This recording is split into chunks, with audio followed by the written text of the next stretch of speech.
তেখেতে তিনিটা কথা কৈছে।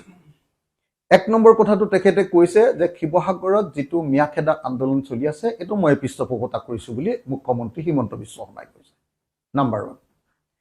নাম্বাৰ 2, অসমৰ মুখ্যমন্ত্ৰীয়ে কৈছে যে অসমৰ খিলঞ্জীয়া মানুহ যদি সুৰক্ষিত হ'ব লাগে তেতিয়াহ'লে অসমৰ খিলঞ্জীয়া মানুহৰ হাতত বন্দুক দিব লাগিব আৰু সেই বন্দুকেৰেহে খিলঞ্জীয়া মানুহে নিজকে মোকাবিলা কৰিব পাৰিব। 2 আৰু 3, যেতিয়া আমি চাৰিওফালে হাল্লা লগাই দিলোঁ বিশেষকৈ ৰাইজৰ দলে যে এনেকৈ হিন্দু মুছলমানৰ মাজত কাজিয়া লগাবলৈ লৈছে শিৱসাগৰ, তেওঁলোকৰ ভেৰুলীয়া বাহিনী মেলি দিছে শিৱসাগৰ, এইবুলি যেতিয়া হাল্লা লগাই দিলোঁ আৰু শিৱসাগৰৰ খিলঞ্জীয়া মুছলমানেও যেতিয়া প্ৰতিৰোধ কৰি দিলে, খিলঞ্জীয়া মুছলমানেও ক'লে যে আৰে ভাই আমি খিলঞ্জীয়া মুছলমানক হয় তোমালোকে কিয় আক্ৰমণ কৰিবলৈ আহিছা, এইবুলি যেতিয়া ক'লে এতিয়া অসমৰ মুখ্যমন্ত্ৰীয়ে আইন হাতত তুলি নল'বলৈ কৈছে। কিন্তু এইখিনিতে মই এটা কথা কৈ লওঁ দেই, শিৱসাগৰত এটা ঘটনা ঘটিছিলে।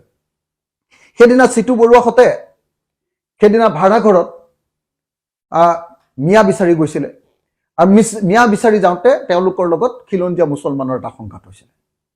খিলঞ্জীয়া মুছলমানৰ সংঘাত হওঁতে এজন শিৱসাগৰৰ যুৱক আৰু সাংবাদিক, তেওঁৰ নাম ইউনিছ তামুলী। ইউনিছ তামুলীয়ে এটা বক্তব্য আগবঢ়াইছে, সেইটো মই কোনো পধ্যে সমৰ্থন নকৰোঁ।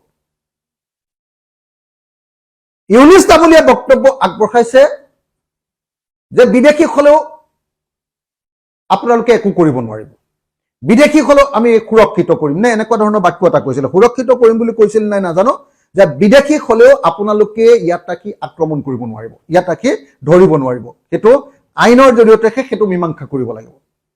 কিন্তু তেখেতৰ কথাটোৱে এনেকুৱা এটা ভাৱভংগীৰ সৃষ্টি কৰিছে যে অসমৰ খিলঞ্জীয়া মুছলমানে বিদেশী মুছলমানকো সুৰক্ষিত কৰিব নেকি বুলি এটা ভাৱভংগীৰ সৃষ্টি কৰিছে।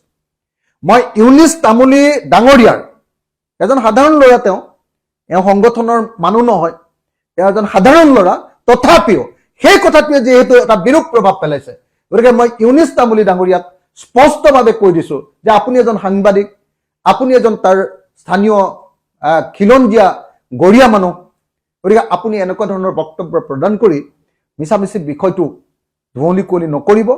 আপুনি এই যিটো বিদেশী শব্দটো যিটো ব্যৱহাৰ কৰিছিলে যে কিবা বিদেশী হ'লেও কিবা এটা হ'ব বুলি কিবা এটা কৈছিলে, মই একজেক্ট বাক্যটো মনত নাই এতিয়া, সেই বাক্যটো মই উঠাই ল'বৰ কাৰণে মই আহ্বান জনাইছোঁ। আৰু ইউনিছ তামুলীক এনেকুৱা ধৰণৰ এই ধৰণৰ অসমীয়া মানুহক আৱেগত আঘাত কৰিব পৰা বক্তব্য ভৱিষ্যতে প্ৰদান নকৰিবৰ কাৰণে মই আহ্বান জনাইছোঁ।